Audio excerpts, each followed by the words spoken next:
guys, so today I want to talk about a case that has popped up here and there, but that I never had the opportunity to look into a little bit more, and that is the case of Nicki Minaj's brother. Now, before I anger the stans, everyone has a fucked up family. To varying degrees, of course, but you can't really hold someone accountable for their family's mistakes and their family's choices.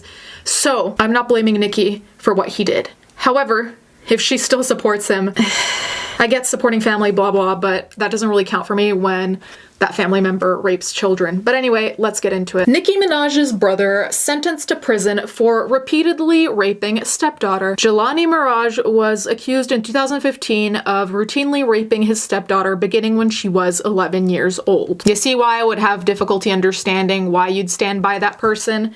And some people tend to make the argument that you have to stand with your family through everything.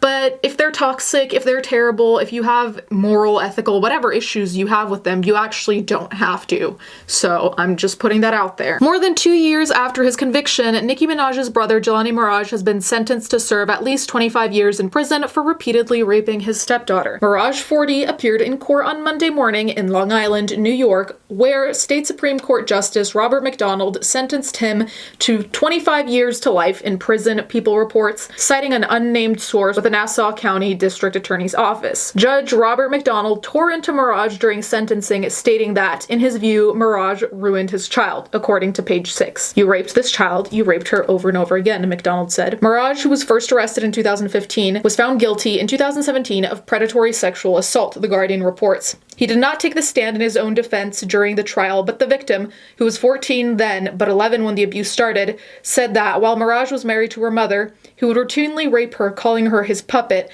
and telling her that she had no say in what happened to her, according to page 6. All of this, it's giving me goosebumps because all of this is so alarming and disgusting. The sole fact of abusing a child, duh, we know that's terrible. But to go that extra step and say that she had no say and calling her a puppet, oh God, the depravity, the absolute depravity. I'm glad this guy's going to jail. Lock him up, throw away the key for all I care, put him in Gen Pop, especially it being his stepdaughter. This is someone who might have looked up to you before everything happened, who might have trusted you, who might have seen you as a father figure, and this is what you do? You were supposed to be there to protect her, to support her, to be a role model, or at least be a good person towards her.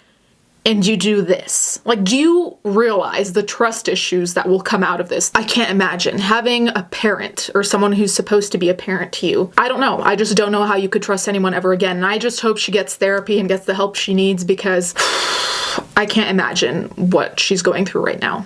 Hopefully at least knowing that he's going to prison will help alleviate some of the weight. Then continuing, she also stated that on one occasion, her younger brother walked in on an instance of sexual assault as it was happening. Mirage's lawyer claimed that the allegations were lies thought up by the child's mother in order to get money from Mirage's famous sister, according to The Guardian. However, the mother denied as much. Her former lawyer, James R. Ray III, admitted on the stand to asking for a $25 million settlement soon after Mirage was initially taken into custody, but said that his client was not made aware of what he was asking and was not involved, the outlets reported. She later fired him. Mirage maintained his innocence during the sentencing, according to page 6. I'd like to apologize for the pain that I caused. I had an excessive drinking problem, he said before reportedly asking the court for mercy. After the sentence was handed down, Mirage's lawyer, David Schwartz, said that he and his client planned to appeal. So I have mixed opinions on this because I don't know who's lying. Of course I don't know. The thing is, I don't really think you can discredit someone just because they ask for money, because realistically,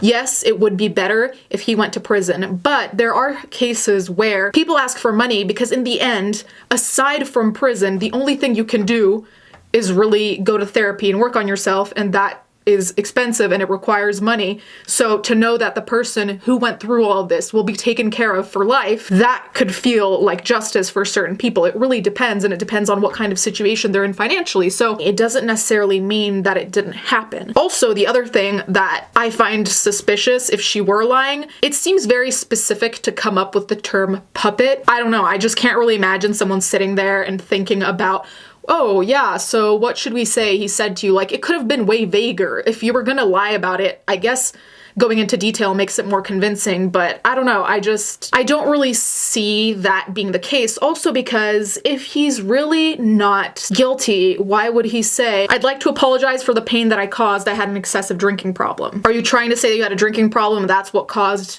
you to be abusing your stepdaughter? Or are you apologizing to pain that you caused that you think is why they're creating this quote-unquote lie against you to get money? I'm just curious. Things contradict each other. I don't know. I just find it very suspicious that he would say that he's innocent and then saying that. It seems a little bit contradictory.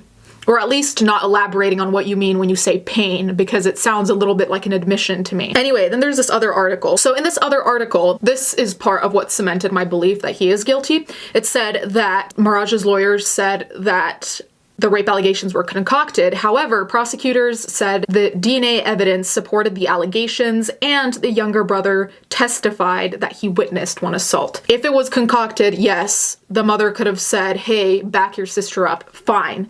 But DNA evidence does not lie. So I don't know how someone would try to claim that that was planted. So I really tend to believe that this did happen. Surely there are other ways to get money out of him as well, if that's what they wanted. So since there was surprisingly little amount of detail about, you know, the DNA evidence, or let's say more evidence that made the judge believe that he was in fact guilty, and I found this other article that goes more into detail. So it said, testimony from the victim's 10-year-old brother, who was 8 at the time of the alleged rape, revealed disturbing details about what the boy saw after finding his sister in the basement of their home with Miraj. The boy testified that he saw his sister's pants around her ankles and Miraj's underwear close to his knees. Miraj allegedly threatened the boy into silence by telling him he wouldn't see his mother again if he came forward. Then there's another point that says, in late October, the victim in Miraj's case took the stand to testify about the alleged sexual abuse she faced at the hands of her stepfather. The now 14-year-old testified that Miraj began raping her at 11, claiming that he threatened to have her taken away from her mother if she told. Her testimony also revealed that Miraj blamed her for the attacks and would instruct her on how to make anal sex less painful. All of this is disturbing and disgusting, and frankly, it's very hard for me to believe that the mother would tell her daughter to say things about anal sex. I just can't imagine someone being that disturbed. Aside from that, it makes sense that he would try to silence the younger brother. So, I mean, I don't know. I just really can't really see a case where I would believe him over 2 children. Nicki posted a picture on Instagram hugging him, and it said, "Jelani, I love you more than you'll ever comprehend." And that picture was posted on August 22nd, 2015. Now, granted, things may have changed since then. Maybe she does not support this. Maybe she believes that he is innocent. Maybe she believes in sticking with family throughout no matter what. I don't know. It definitely is not that great of a look considering that there is DNA evidence to back up that he in fact did what he did.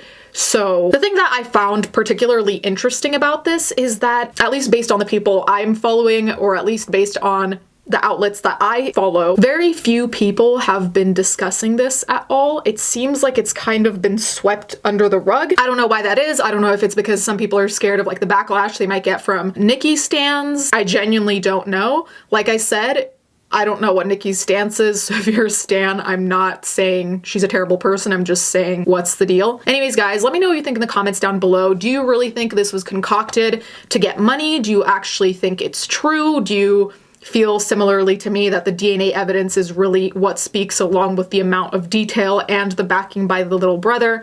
Let me know what you think in the comments down below. Thank you guys so much for watching. Thank you to my patrons as always, and I'll catch you guys next time.